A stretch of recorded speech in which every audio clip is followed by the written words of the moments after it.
Bem-vindos à nossa República. Nos dias 21 e 22 de maio, em Brasília, no 4º Congresso Nacional de Gestão Pública, onde gestores, juristas e especialistas discutiram o futuro das compras públicas do país, houve o lançamento da nova edição do livro Licitações de Contratos, Temas Polêmicos, do jurista Guilherme Carvalho, obra que já se torna referência nacional na interpretação da legislação sobre o tema. A partir de agora, você acompanha o debate que move a gestão pública no Brasil. Dr. Guilherme Carvalho, obrigadíssimo por sua presença aqui na nossa República, obrigado por ter aceitado o nosso convite. Olá, Mauro, muito obrigado pelo convite, pela participação no Nossa República. É sempre um prazer estar aqui com vocês. Querido, eu queria conversar com você logo de cara nós vamos conversar um bocado sobre o seu livro, né?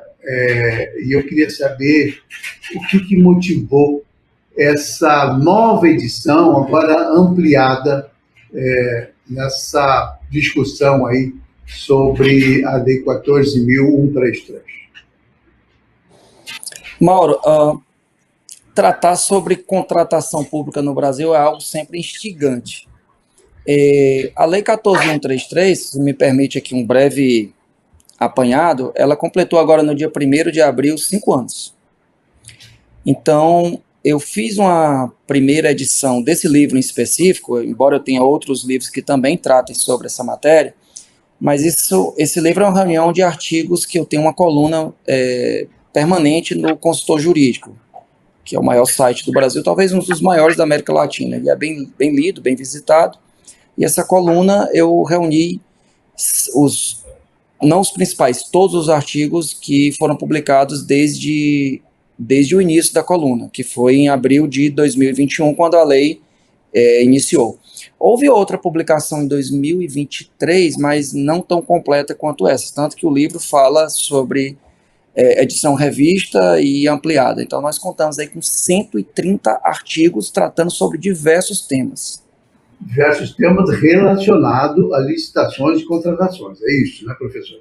Assim, eu digo diversos temas, obviamente, relacionados às licitações e contratações, porque a lei é muito grande, a lei é muito extensa. Então, a lei trata de princípios, a lei trata sobre compras, sobre serviço de engenharia, sobre controle da contratação pública, sobre a licitação em si, sobre a fase do contrato administrativo, quando já celebrada a licitação, sobre a contratação direta, sobre a parte de impugnações, recursos. Então, é uma lei muito extensa. E, claro, que quando a lei surgiu, por ser uma lei nova, nós sempre procuramos abordar um outro assunto que esteja mais relacionado com aquela promulgação naquele instante. Mas há dispositivos legais que não eram contidos nas legislações anteriores, que nós resolvemos também uma ou outra vez abordar, e não necessariamente seguimos sempre assim um ritmo nesses artigos de tratar no encadeamento lógico que a própria lei dispõe. Por que isso? Porque há sempre mudanças significativas ao longo desses últimos 5 anos. Mas aí eu deixo para a sua curiosidade e me instigando mais nas respostas. Deixa eu começar perguntando o seguinte. Essa legislação, a 14.133, ela transformou mais a prática das licitações de contrato ou a teoria da gestão pública? Aonde ela se impôs, onde ela movimentou mais? Veja, me permita aqui até para quem nos assiste compreender melhor. Nós tínhamos uma lei central de 1993, que é a Lei 8666. E essa lei veio como uma resposta àqueles escândalos de corrupção ainda no governo Collor de Mello. Isso não é uma opinião minha, isso é uma opinião geral. É um fato constatado. É um fato constatado. Assim como, me permita aqui essa exemplificação, esse paralelismo, como a Lei de Improbidade Administrativa também veio com uma satisfação social em 1992, um ano antes da Lei de Licitações e Contratos. O que acontece? A lei já nasceu velha e ela substituiu um decreto-lei de 1985. Então nós tínhamos uma lei de 1993. E, paralelamente a essa lei geral de licitações e contratos, estou tentando aqui usar uma linguagem que não seja tão jurídica, os avanços da própria tecnologia, de um modo geral, impuseram a lei 8666 algumas mudanças, mas essas mudanças não foram significativas e nem eram mudanças muito tópicas, quase que irrelevantes. E aí, em 2002, houve uma lei paralela, essa lei do pregão, lei 10.520, para tratar sobre a aquisição de bens e serviços comuns, ou seja, quase 20 anos depois da lei 8666. Então, a lei a lei anterior, revogada, ela é muito precária já para aquele momento em que ela fora promulgada, em 1993. Agora, se você puder imaginar isso no transcorrer de todos esses anos e imaginar que essa mesma lei foi vigente, ou estivera vigente até o ano de 2021, e ainda houve um período de adaptação nesse intervalo de tempo todo, eu posso te dizer que a Lei 14.133 ela faz uma reformulação em vários pontos. Eu não consigo te dizer em poucos minutos quais são os principais pontos. Por isso que eu gostaria, não que você reformulasse a pergunta, talvez que nós pudéssemos fazer uma interpretação mais detalhada. Se houve uma transformação no campo prático ou se foi mais teórico. Quer dizer, e pelo que eu observo, assim, um pouco à distância, com o meu, embora eu seja formado em Direito também, mas não acompanho efetivamente esse processo de legislação, de licitação e contratação. Mas eu sei que tem diferenças.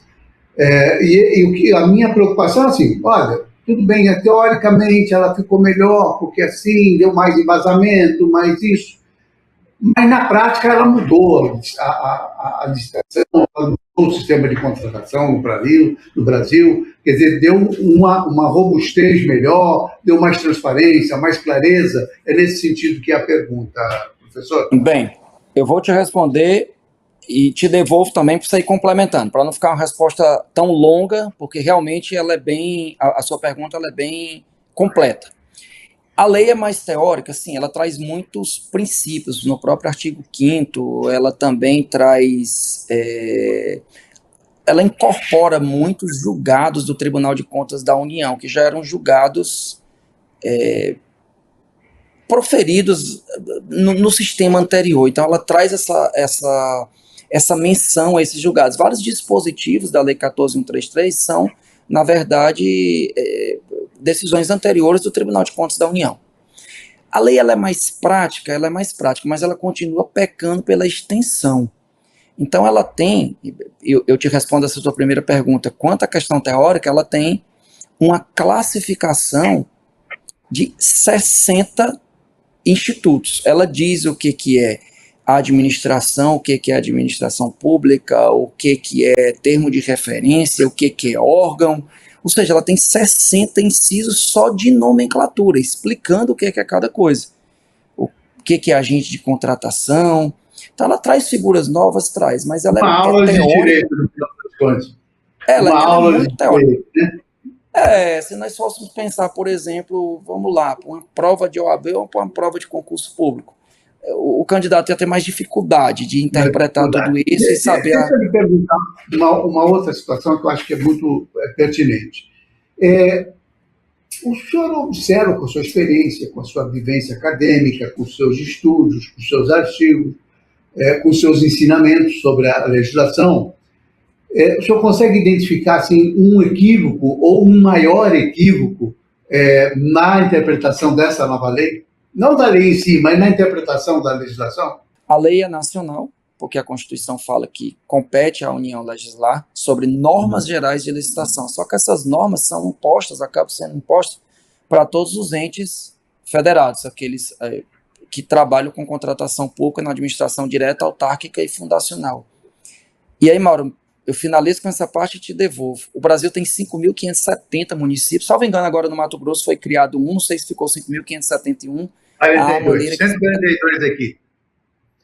Tá. Então, nós temos exatamente 5.571 municípios no Brasil, de uma lei que se aplica tanto à União, ao Estado de São Paulo, ao estado do Mato Grosso, como também ao município de Tanque do Piauí, meu estado. Então, veja, será que isso funciona? Te devolvo a pergunta. Ou funciona bem? Essa é a minha principal crítica. Mas então me responda, professor. Funciona? Funciona bem?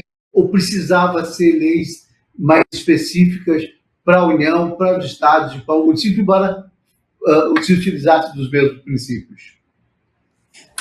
Ela tem uma base principiológica muito grande e existe uma oportunidade de os estados e o Distrito Federal e os municípios, também outras entidades, como as autarquias e fundações públicas, poderem editar seus próprios regulamentos. O problema dessa edição desses regulamentos é que, via de regra, tendem ou podem usurpar a competência do que a Constituição Federal entende como norma geral. E, à luz da Lei 8666, quando eu escrevi um livro sobre a lei temporária lá do Covid, eu tive de fazer umas pesquisas sobre a interpretação do Supremo Tribunal Federal quando essa matéria era levada ao Supremo Tribunal Federal. Se poderia ou não ser competência dos estados. E absolutamente todos os casos que eu interpretei, todos os casos que eu pesquisei, o Supremo Tribunal Federal, analisando leis de estados, via de regra de estados e até do Distrito Federal, dizia: essa lei exorbitou porque isto é competência da União, porque isso é norma geral. Então, sobre a vertente da Lei 14.133, o que eu posso te dizer para o atual momento? Embora já tenham se passado 5 anos, nós estamos num período ainda de amadurecimento. Parece chocante o que eu vou lhe falar. Existem municípios ou algumas entidades que ainda têm aplicado a 8666. Acredite nisso. Até porque houve um período de... Sério mesmo? O senhor está falando sério? Sério. Estou falando sério porque o que eu posso te dizer?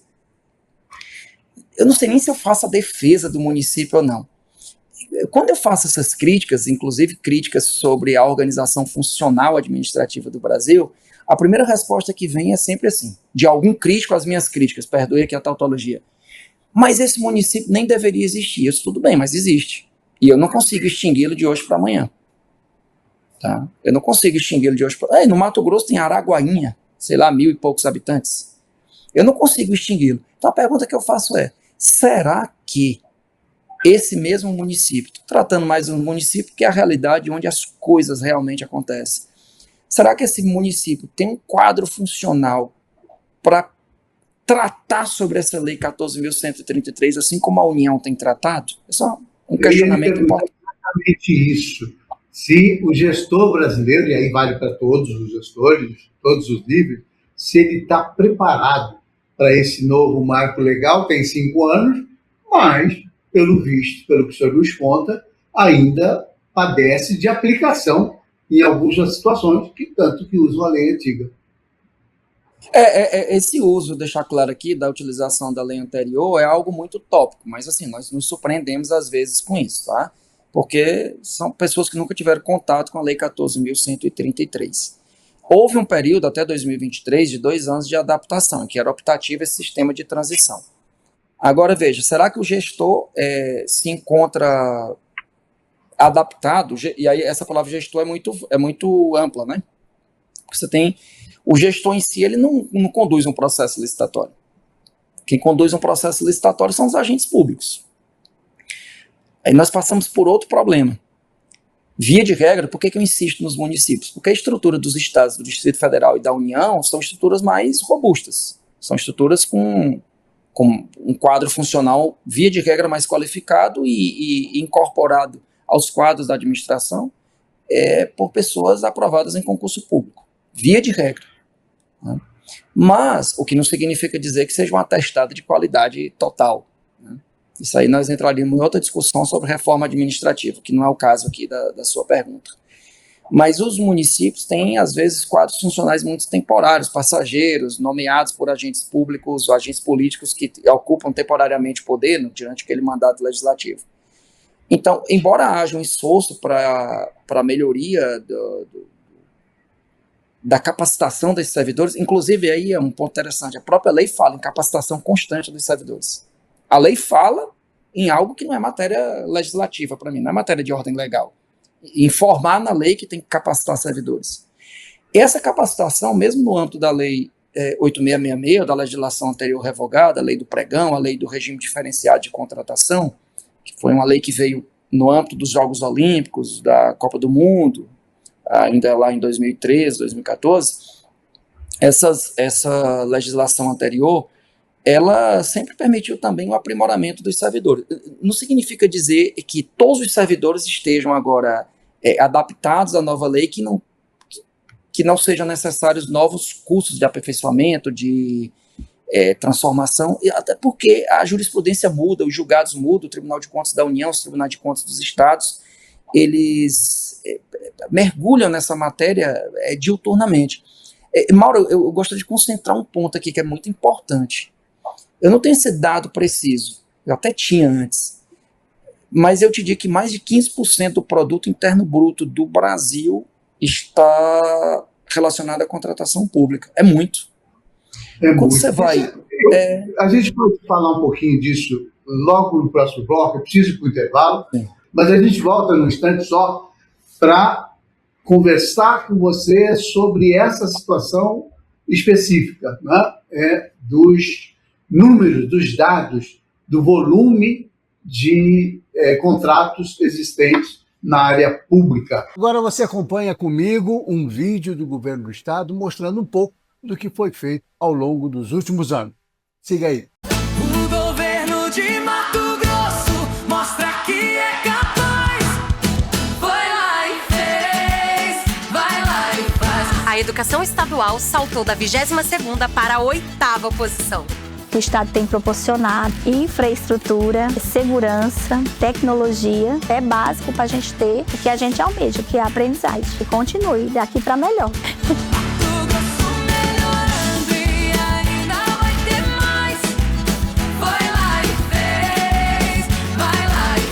Até agora, 52 novas escolas já foram entregues e outras 106 foram reconstruídas. Quando deixo a minha filha na porta da escola, para mim é um alívio de saber que a minha filha está recebendo, né, uma educação de qualidade, uma escola segura, para que eles possam aproveitar ao máximo da educação. Governo de Mato Grosso, governo que vai lá e faz. Aqui o trabalho não para. A gente vai para um pequeno intervalo e volta já já. Não saia daí, eu espero você.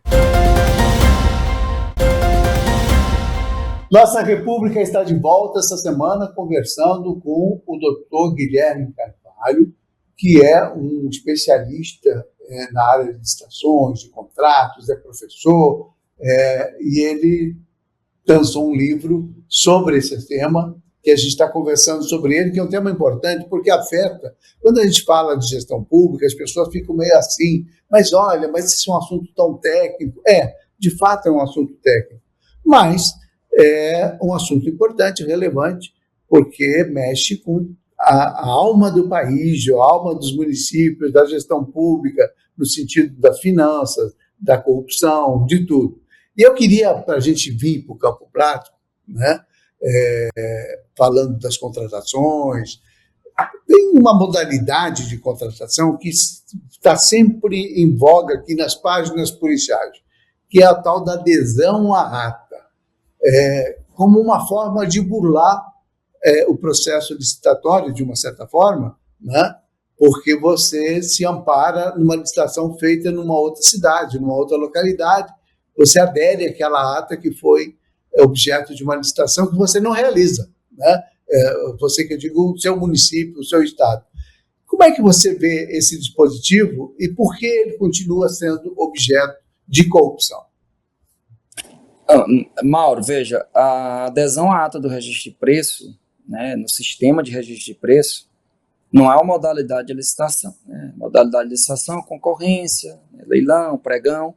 Na verdade, a partir do momento que você insere um sistema de registro de preço numa determinada licitação, você tem a possibilidade de oferecer algo que se chama, essa adesão, ela é tratada no dia a dia como pela figura chamada carona.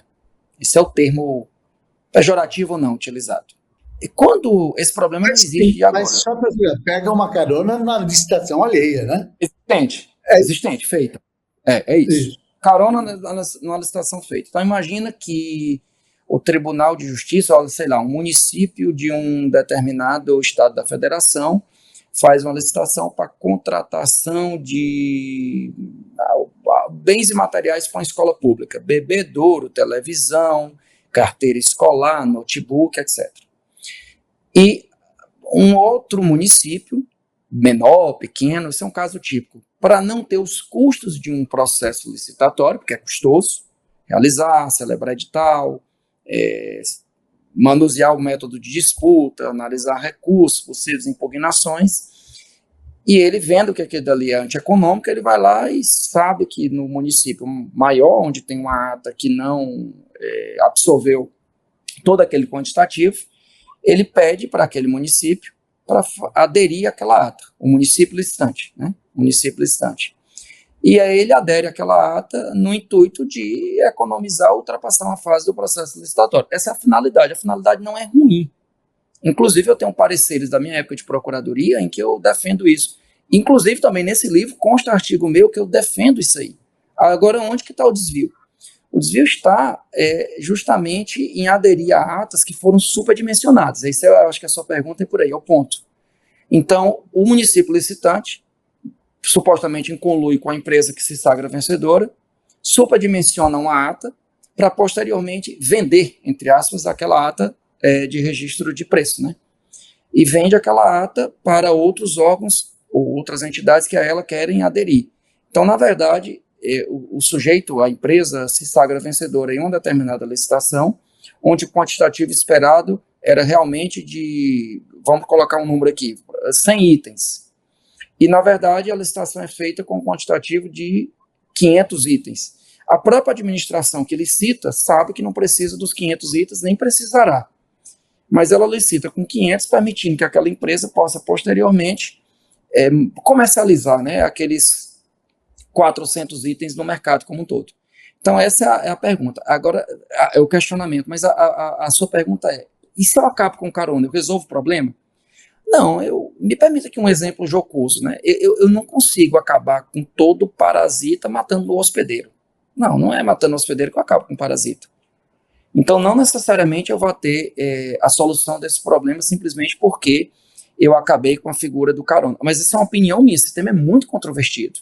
Agora, e como que eu resolvo esse problema do carona? Eu resolvo sancionando aqueles que se utilizaram desse instituto de uma maneira a fraudar o processo licitatório natural. E para isso existe na lei sanções nesse sentido, sobretudo pelos órgãos de controle.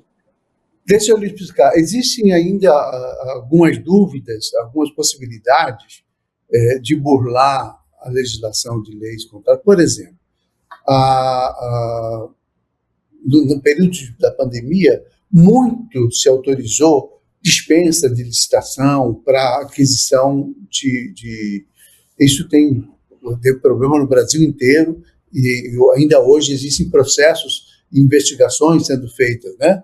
A outra coisa é a tal da indenizatória, né? De você fazer contratos e pagar na forma indenizatória para evitar um processo de licitação convencional. Como é que o senhor analisa esses dois exemplos que eu citei aqui? A Covid ela é um fato bem específico, tanto que foi criada uma lei para a Covid, em 1979. É verdade, mas eu alerto que nós estamos ainda, existem gestores que ainda se utilizam dessa legislação específica para fazer aquisições. Não, a legislação da Covid ela já não mais existe, ela foi uma legislação temporária.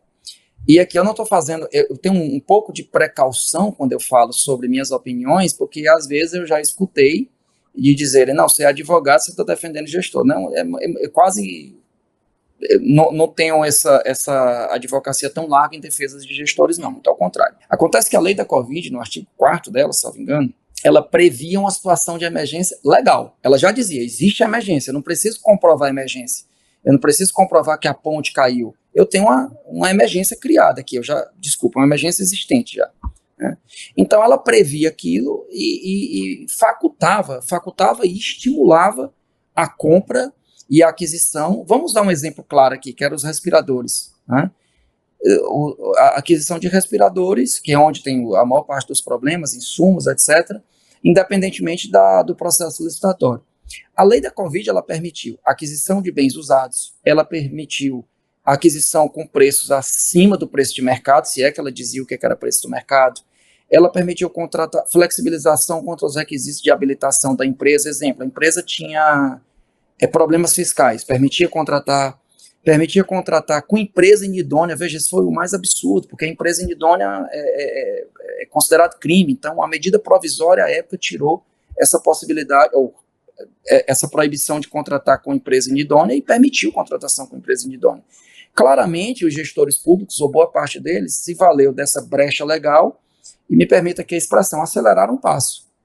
Mas vamos voltar aqui um pouco para o presente agora, não tão remoto quanto o período da Covid, e vamos para o evento do Rio Grande do Sul, 2024.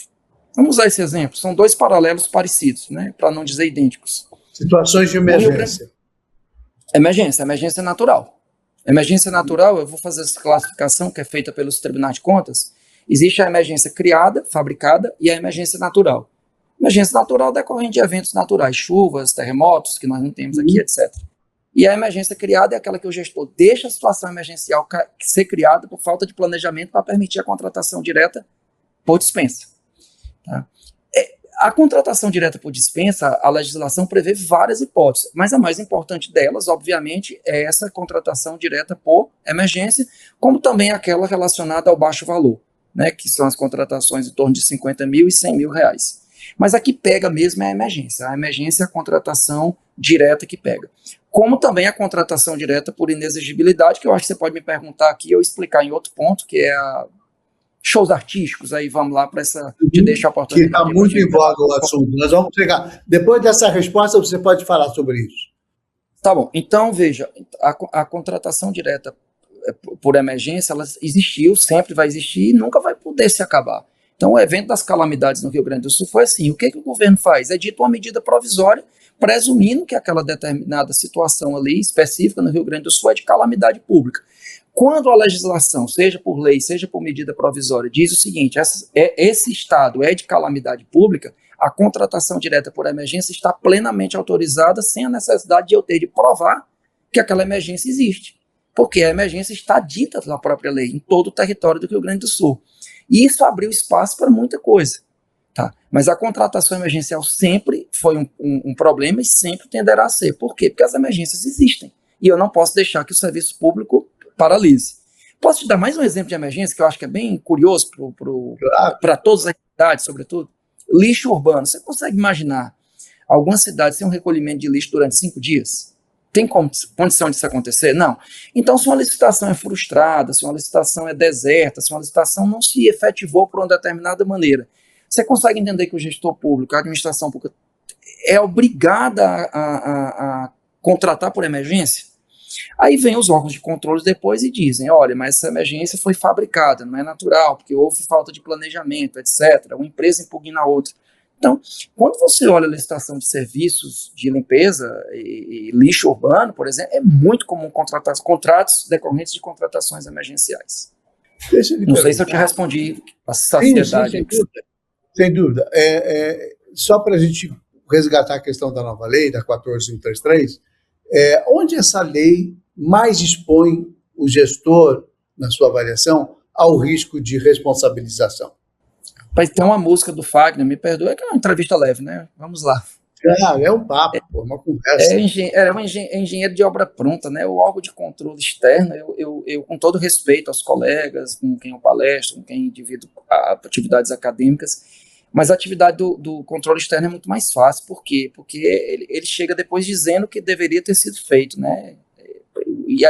E o gestor do dia a dia ali, nem sempre ele tem todas essas ferramentas.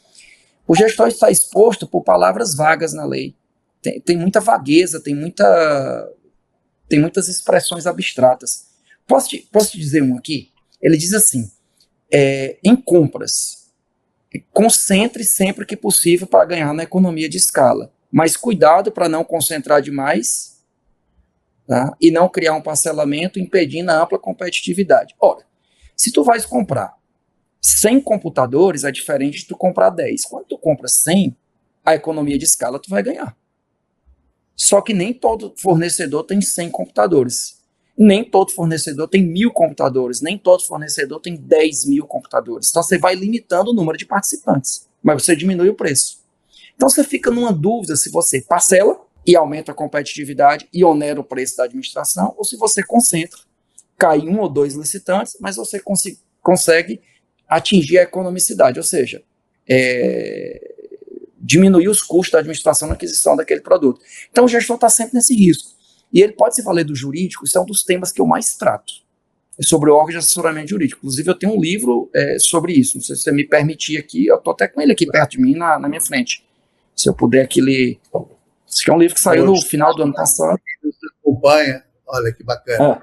O órgão de assessoramento jurídico. O jurídico, como um todo, é essencial. O jurídico é o controle interno, é essencial. Porque ele é o médico da administração pública, ele é quem visualiza problemas. Nós estamos tratando de uma lei. Então, quem geralmente entende da lei não é o engenheiro da administração pública, não é o serventuário. As dúvidas têm que ser levadas ao jurídico. A própria lei diz isso, faculta, leve ao jurídico todas as dúvidas. Mas a gente entra num outro questionamento que é problemático. Eu participei de uma banca de doutorado nos últimos dias, que envolve justamente a questão da inexigibilidade dos serviços advocatícios. É um problema muito grande no Brasil. Talvez, Mauro, até maior do que o problema da contratação emergencial. Ambas são contratações diretas, teoricamente sem licitação. E eu te digo isso por quê? Porque mais de 70% dos municípios no Brasil não tem procuradoria concursada. Então eu contrato também diretamente, assim como o show artístico, mediante um critério de inexigibilidade. O que é inexigibilidade? Eu vou entrar nesse assunto, Guilherme, da inexigibilidade e dos shows artísticos, que são muito polêmicos.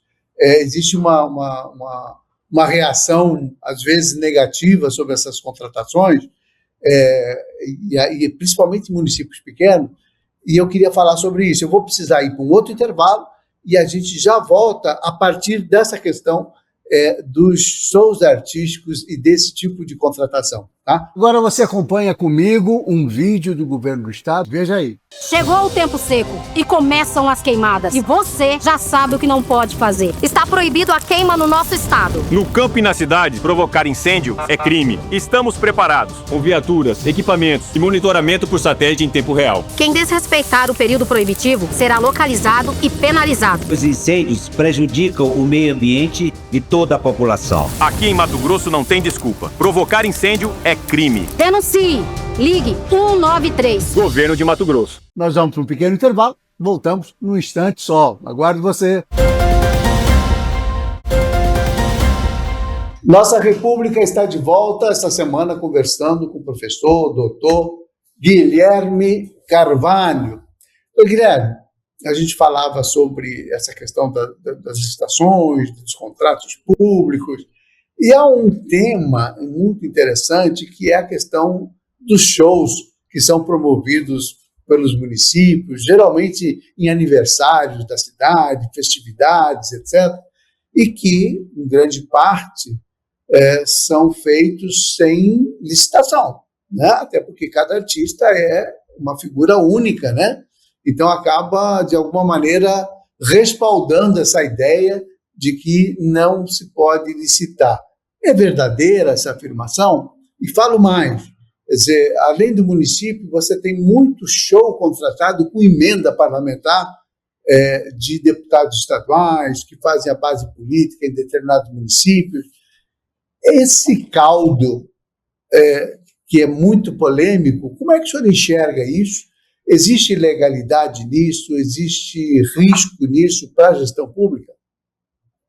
Veja, esse tema da inexigibilidade para a contratação de shows artísticos existe na lei anterior e permanece na lei atual. Por quê? Porque é inviável, é impossível no plano prático mensurar quem é o artista melhor ou pior. E aí entra um detalhe que pega o detalhe do preço. Você concorda comigo que se o artista fizer o show voluntariamente, de graça, sem ônus para a administração, não haverá nenhum repúdio? O problema está no preço. E o problema está bem relacionado também a um fato específico que diz respeito à capacidade financeira do município proporcionalmente ao custo daquele show. Bem, a lei não só faculta, né? A lei tem um dispositivo legal que trata sobre isso, contratação direta por inexigibilidade para shows artísticos. No livro tem artigos sobre isso também. Bem, é possível contratar? Sim, a resposta está na própria lei, é possível. A questão aí não é de licitação, se você me compreende. A questão está relacionada à capacidade do município. Via de regra, o Ministério Público propõe uma ação tentando impedir aquela contratação e, via de regra, o juiz da comarca onde o município faça parte, diz o seguinte: proíbe o show porque falta verba na saúde, falta por isso, aquilo outro. Há um caso interessante aqui para tornar mais exemplificante a história. É interessante esse exemplo. Veja, quem vota é a população, né? E a população quer um determinado show. E na cidade da Bahia, o Ministério Público propôs essa ação, o Judiciário acatou, impedindo o show. Via de regra, isso acontece 24 horas antes, 48 horas antes, e é um erro dos órgãos de controle. Por quê? Por que não propõe ação lá atrás? Né? Evitando problemas maiores em cima da hora, quando a contratação já existiu. E a população fez o quê? Fechou a cidade, forçando a haver o show. Ou seja, não era uma vontade só do gestor. A população fechou a cidade, de modo que o show teve que acontecer, salvo engano, de um artista sertanejo, não quero dar nome aqui. Aí o valor do show, 1 milhão, 1 milhão e 200, 800 mil, o município não dispõe dessa capacidade. Então, assim, entra uma polêmica importante, né? Será que é possível uma emenda parlamentar para contemplar só isso? Não sei se você me entende. Tá? E se o município mesmo tendo esse valor... Recorrente, não é não, doutor Guilherme? Agora, nesse ano em específico... Utilizar das emendas parlamentares... Nesse ano tem um ponto específico, né? Porque os tribunais de contas estarão mais atentos, os órgãos de controle, porque se trata de um ano eleitoral. Então, assim, um show artístico não pode virar palanque. Uma coisa é um show artístico em comemoração ao aniversário da cidade. No meu entendimento, o prefeito nem deveria subir ao palanque. O show é artístico, é para a população. Quando ele sobe e angaria aquilo, na verdade está virando um comício, um palco eleitoral. Né? Esse é um dos pontos centrais da inexigibilidade. E assim, tem solução, é o que eu gosto sempre de dizer. Você não pode obrigar um artista que cobra na iniciativa privada 400 mil reais no show a ir para o poder público por 100. Não pode. E nem você pode fazer uma concorrência e dizer Caetano Veloso, Gal Costa não mais existe, Caetano Veloso, Gilberto Gil e Chico Buarque. Faça uma pesquisa de preço dos três, porque eu vou contratar o mais barato, o mais econômico. É impossível. Quem é o melhor? Para o Mauro, Caetano, é Chico, o Gilberto Gil. Mais identidade com a população da cidade, essa coisa toda. Sim, um aspecto muito idiosincrático, muito subjetivo para quem contrata. Né? É claro que numa cidade do Mato Grosso voltada para o agro, via de regra, você contrata shows de sertanejo. Né? Show sertanejo. Você não contrata uma ópera de Salzburgo, na Áustria. Não é tão comum. Bom, eu queria que a gente entrasse um pouquinho para aproveitar esses instantes finais para falar sobre a questão da tecnologia, da inteligência artificial, se isso vai alterar esse sistema nosso de compras públicas, de que maneira isso pode acontecer, se você já tem uma vivência nesse sentido. Mauro, eu preciso ser bem sincero com você que o meu conhecimento sobre tecnologia da informação, sobre inteligência artificial é bem precário. Bem precário. Eu, como na condição de jurista, bem precário. O que eu posso te dizer? Que tem se avançado, né, eu tenho acompanhado isso, tem se avançado bastante no país nessa parte. Qual é o meu receio? Eu sou uma pessoa precavida nesse tipo de coisa. Veja, vamos apartar aqui um pouquinho da contratação pública. Você tem visto que alguns noticiários, algumas reclamações de julgadores acerca de advogados que levam à tribuna sustentações orais que são textos de chat GPT, etc., alguns votos de alguns julgadores... Em todas as áreas, não só advogados, né? Que estão se utilizando da inteligência artificial justamente para isso. Então, veja, se até numa relação privado-privado, onde a coisa é mais fácil de se manusear, isso não é tão simples de mencionar, como é que eu te digo, de controlar, o que se dirá numa contratação pública em que nem o básico ainda foi feito. Existem instrumentos de inteligência artificial que vão baratear o preço da contratação pública, sim.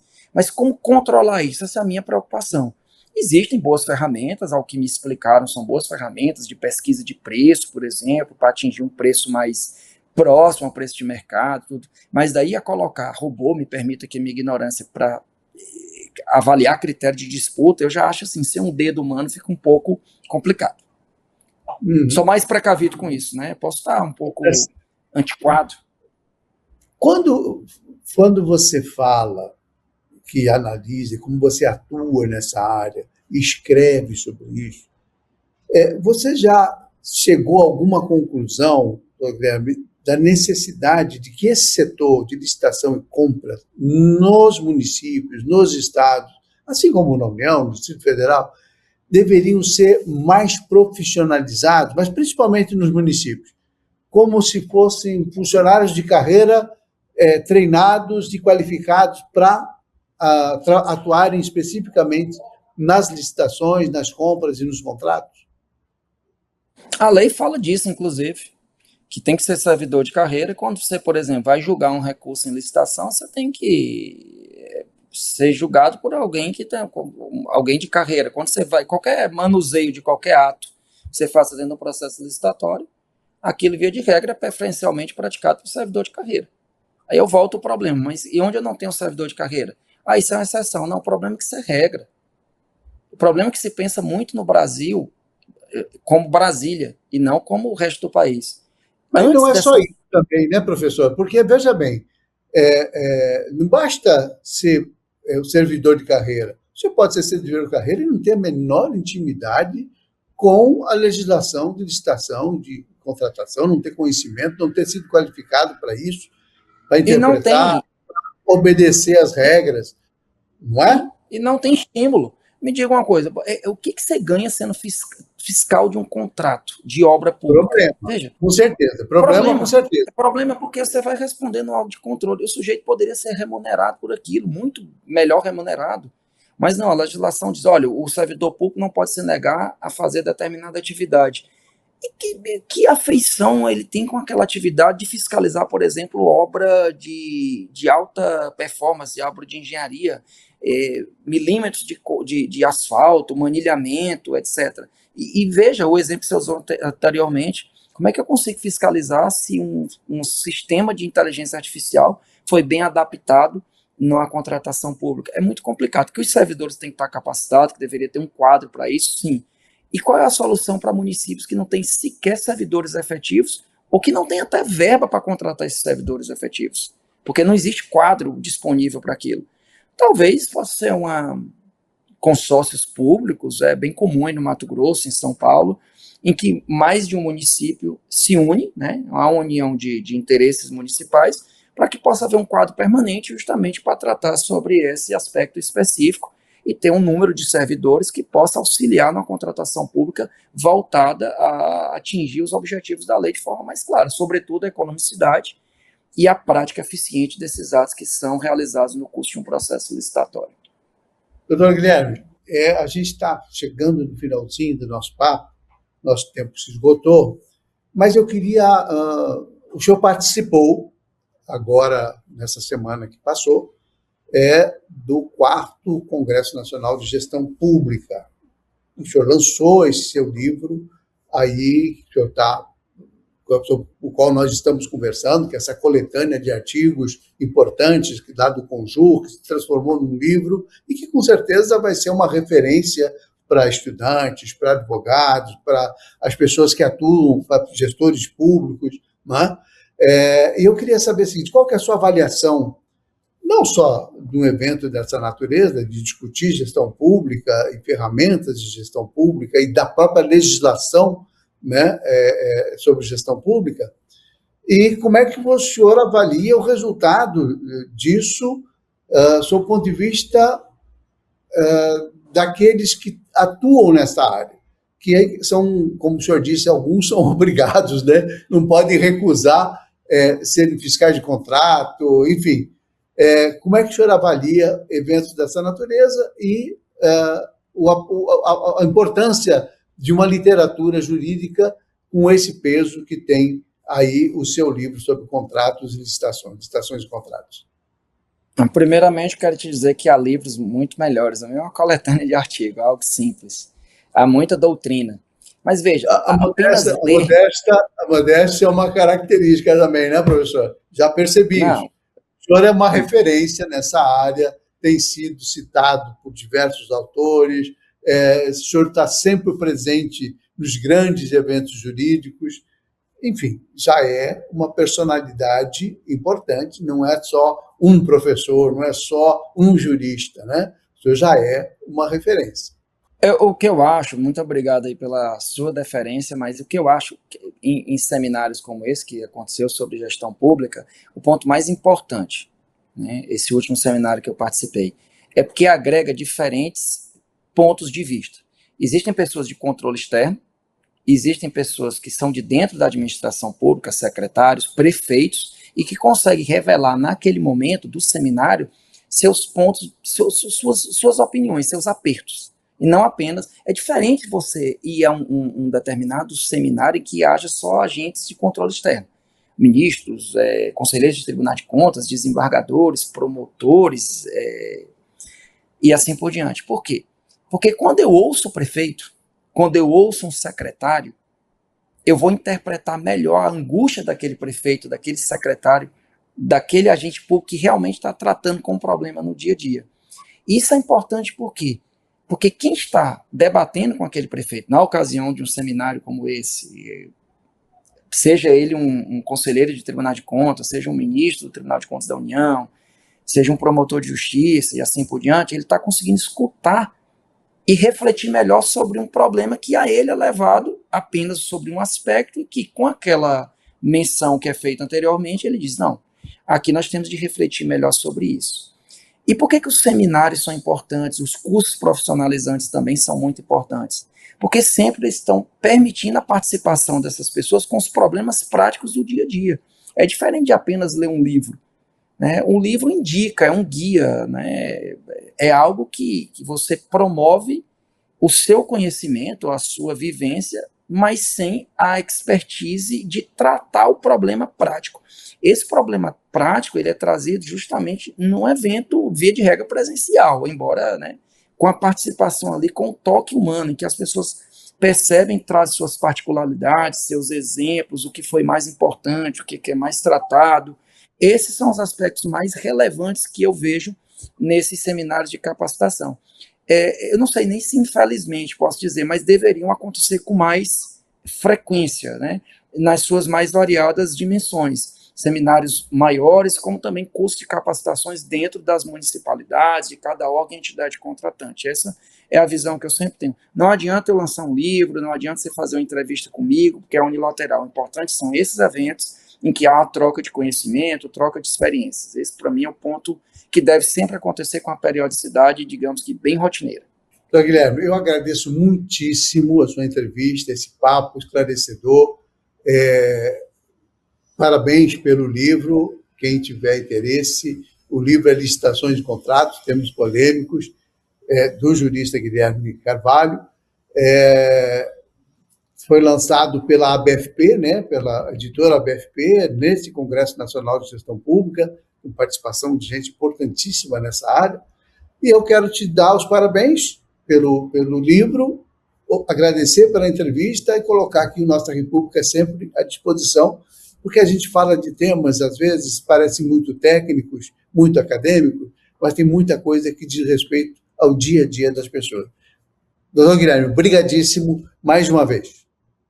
Eu que agradeço, Mauro, estou sempre à disposição para qualquer outra entrevista, para esse bate-papo, sempre agradável, e como você mesmo disse, trazendo problemas que são de carne e osso, do dia a dia, e que possam ser de compreensão fácil pelas pessoas que nos assistem. Muito obrigado. Okay. Obrigado a você, Nossa República vai ficando por aqui, até a próxima semana, com uma nova entrevista tão importante quanto esta, com o doutor Guilherme Carvalho. Um grande abraço a todos, conto sempre com a sua audiência.